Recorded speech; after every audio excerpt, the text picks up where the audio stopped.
Welcome to GISTUBE TV, your home for everything entertainment. We bring celebrity lifestyle news, happenings across the world. We bring to you social events, anything at all that interests you. You're going to find it on this channel. Just go through our content. You will become glued. I promise you that. So subscribe already and click on the bell button. That is what is going to notify you of updates and interesting gists like this one when we have them for your viewing pleasure. Hello and welcome to this channel. On the 12th of September, actually 2023, Nigerians were thrown into mourning. The entertainment industry mourned the loss of one of the great ones we've had. That's Ilerioluwa Aloba Promise, popularly referred to as Mohbad. Now, you can say it's been a while now. It's been about 5 months, 6 months. We should stop speaking about this now, or at least justice should be served by now. We've had coroner's inquest, we've had so many things, but yet we are still on Mohbad's matter. And what is happening this time around? This time around, his father, yes, Mohbad's father, is still speaking publicly concerning the death of his son. Mohbad's father has been in the news for as long as Mohbad's death has been made official. As long as they've released the official statement to say, yes, Mohbad is dead, his father has also been in the news consistently.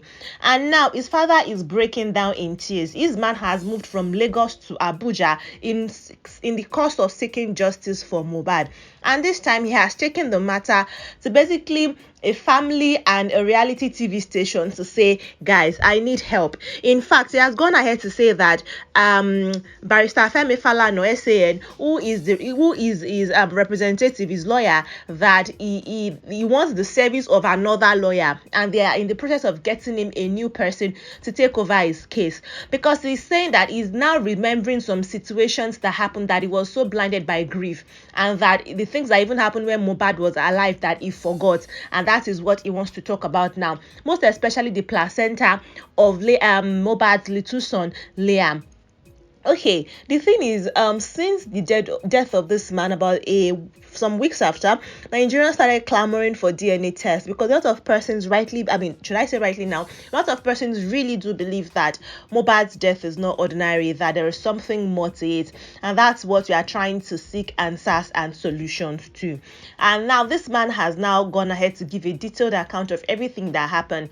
After the death of this man, he's tried to come online to justify himself and exonerate himself, because a lot of persons started asking questions, saying some things he did immediately after the death of his son is quite shady, and it's looking like no proper Yoruba father would be actively involved like that in the burial of his son, because according to Yoruba culture, especially a child that died so young, the parents should not be there. No parents should bury their child, so you shouldn't be actively involved in the burial rites and ceremony of your child. And Mohbad's father is now saying, I was not there. But earlier on, he said the casket was too small. That's why they had to bend his neck. That was one of the things that caused the first outcry when pictures surfaced online and videos surfaced online of Mohbad's body in the casket where he was laid to rest, his neck being bent. Another person said they saw blood oozing. Some person said, oh, they buried him with a cloth and something that is symbolic of them trying to pacify the spirit of the deceased so that it would not come back to haunt them. That is those that Nigerians believe are behind the death of Ilerioluwa Aloba Mohbad. Mohbad's father are now sat with ordinary president of Brekete family, and he now has come to give a step-by-step account of everything that happened, the things he can remember and the things he apparently forgot. Now, Mohbad's father started by saying that it was Mohbad's mom that actually did call him on the 12th of September around 4 p.m. to say, they said your son is terribly ill. But before I continue, I want to mention that another person whose name is Bossman, who says is one of the advocates for the justice for Mohbad, he said Nigerian police have questions to answer concerning the autopsy that has been carried out on the body of Mohbad that was exhumed about 8 days after his burial, that they've not gotten any results from, and it's actually stopping the coroner's inquest, because they are like, okay, we don't have any reports, we can't really continue with this inquest, which is something that police would do. Usually coroner's inquest is something police do in their investigation. They've gotten statements from a lot of persons, but they are unable to proceed because they are not getting results from tests and whatnot that has been conducted on the body. So they are saying that Nigerian police need to answer questions, especially them saying that Mohbad bled profusely from the event he went to in Ikorodu before he died. So now there's been a lot of sequence. There's some sequence of events that happened before this man passed that is making everything just look really complicated and shady, because nobody that was with him has an accurate explanation of the things that happened. Even his father doesn't have accurate explanation of the things that happened. Everybody's just saying, no, it happened like this, it happened like this, and everybody's just contradicting each other, which is why Nigerians are saying we want answers. Now let's go back to everything Mohbad's father said, and then I'm going to come back to this also. Do you understand? So I'm going to be telling the story like inside each other, because that's how basically it was explained. They had to get an interpreter for him to speak, because he was speaking in Yoruba language, right? So Mohbad's father said 4 p.m. Mohbad's mom called him, that's on the 12th of September 2023, to say they say your son is terribly ill and is bleeding and we need to get there. So he said, okay, I'm going to meet you at a certain bus stop. He didn't mention that bus stop. So he said he took his vehicle, and with his driver, apparently he has a driver, but when the son first died, he said he didn't have a driver, he didn't have a car or nothing. But anyways, he had a vehicle. He said he took his vehicle and his driver, and then they drove to that certain bus stop. And then on getting there, he just saw Mohbad's mom and another person on a bike, and they drove past him. I was like, you guys were the ones I was coming to meet. So he just, started following them, right? He said they eventually they all met at a river, and that when they got to the river, he like both of them just got there almost the same time, but of course the bike was faster. So they got there and was like, okay, so let's get in the boat, and they got in a canoe, and they went past the river, and then they came down, and as they got down from the river and they got to, I think, Osakpa, London, Mohbad's mom, because all through they were communicating with Mohbad's mom, nobody called him. So Mohbad's mom called to say, okay, what hospital is my son? I'm coming, I'm on my way. And they're like, oh, never mind, it's fine now, you can go back. And the mother said, okay, this is what they said. And he was like, oh my goodness, my son is dead, because there's no reason why they would say that. And when he said that, like, he just knew in his heart that Mohbad was gone. That the mother held him for more than 10 minutes, and she was, weeping, and she almost wanted to cross the road and she was going to be hit by a moving vehicle and whatnot. That she held him and was like, okay, you know what we're going to do? I am going to go there. Now, in the point of the story, he didn't mention if the mother went back or if he went to that house with the mother, but he just continued by saying that he held that woman, and then he was like, okay, let's just get there. And he continued by mentioning himself afterwards, saying that he got there and he got to Mohbad's house around 9:30 to 10 that same day. He got there and he went straight to the room that he shares with Mohbad, like whenever he visited, where he himself and Mohbad have their discussions, and he went straight to the room. But when he got there, met people, but like he wasn't paying attention. And he entered and he saw sheets covered with blood, and he was wondering what's going on here. And then he started hearing Mohbad's PA shouting and saying, daddy, the body is here. So he went downstairs and he almost could not see, because of course grief and shock, he didn't see clearly.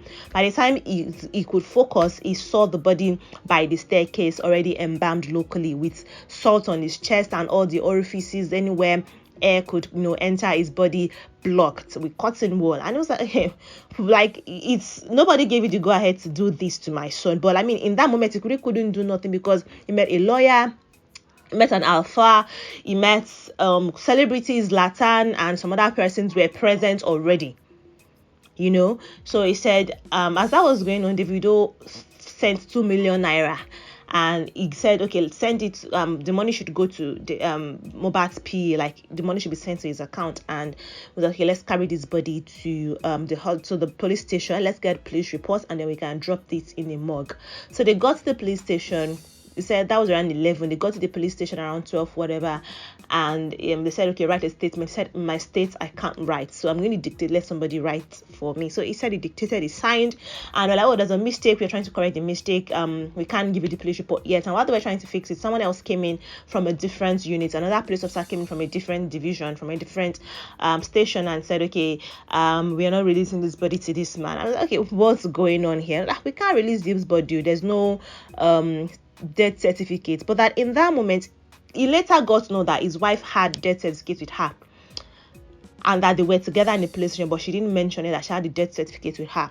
but that they got to they're like, okay, we can't give. So like, okay, let's just go drop him in the morgue. Then they had an ambulance, and so said the ambulance drove them to Ikorodu around I think 3 a.m. now. They got there, and the ambulance driver was like, okay, so I can't go past here. This is where my agreement with you ends. I can't go. But the morgue was saying we can't take his body, no police report, no death certificate. We can't take this body. So it was like, okay, let's drive his body somewhere else then. But like, he said he now left the body there with his PA, with his wife and whatnot, and he said, okay, let me go home to my house now. Let's try and let me make arrangements for where they will bury his body then, since nobody's accepting him. So he said he had to trek to his house. So he got home like 7 a.m. and he trekked to his house, and he had to find people to do the right thing and take his body and whatnot. Like around 8:30, his daughter called him to say what's going on. He said, okay, go to the morgue, go meet your your siblings there while we'll take care of his body. Around 11:30, they had prepared his final resting place, and they now said, okay, you have to go into a room. You can't be here when we bury him, so be in a room. And said it was just, you only see it in movies where they would say that the body is not the casket is the body was now taller than the casket, so they had to break the neck. And it was like, he was just wondering what's going on. That they broke the neck, they put a cloth on him, and whatever, they put everything on him, and then they buried his body. And that 8 days later, the federal government said, okay, the state government, state of Lagos government, oh my goodness, the Lagos state government said, okay, we are going to exhume his body for autopsy. And it's been 4 months and no results. And that the situation also made him remember that much later, I remember that the placenta of the child, when Mohbad called to say had given birth to a child, and it was like, okay, should I come? And I was like, no, don't worry, don't come, daddy, but I'm bringing the placenta to you. However, he didn't hear from Mohbad, so he called Mohbad like 15 minutes later to say, what of the placenta? And Mohbad was like, oh, daddy, don't worry, we've taken care of it. And he said he's now recollecting, and he's like, okay, putting two hands together to say maybe this placenta was taken to the father of the child to bury. So him saying, okay, we want DNA test to be conducted to confirm the paternity of Liam. That's Mohbad's the late Mohbad's son. And that's where the story ended. And then people started calling in, and that's when Bossman entered the situation to say, the police saying that this man bled previously, that we should even leave the situation of things that happened on that very day and go back to the sequence of events prior to the death of this man, because we've had coroner's inquest, we had the police name some persons as principal suspects, namely one of the nurse and some of his friends that were available that day. And they said, let's go to his show. The show he performed in Ikorodu on Sunday, where he fought with one of his friends. He sustained injuries, and then in the car on the bridge going back to Lekki in the SUV that he rented, he had another fight, another situation happened, and subsequently they got home, and then him falling sick with injuries, and then a nurse coming to give him tetanus injection, and his wife pouring water on his body, and all of the sequence of events that led to his death. So they are saying that we need to really still ask the right questions, especially the Nigerian police. Nobody can bleed profusely for 3 hours and not eventually bleed out. Especially if they are bleeding profusely from your brain, you will be dead already. Brain aneurysm, something would have happened, you would have passed on, even if not from blood shortage.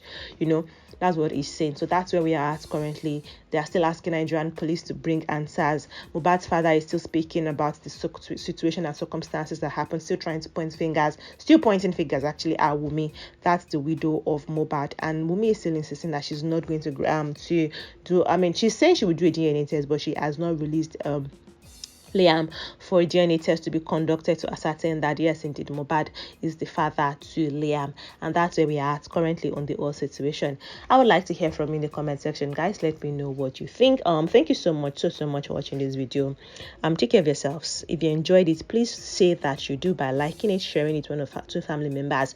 And if you have updates concerning Mohbad's passing, I will be willing to hear from you in the comment section, guys. Please let me know what you think. Thank you so much for watching this one, and bye.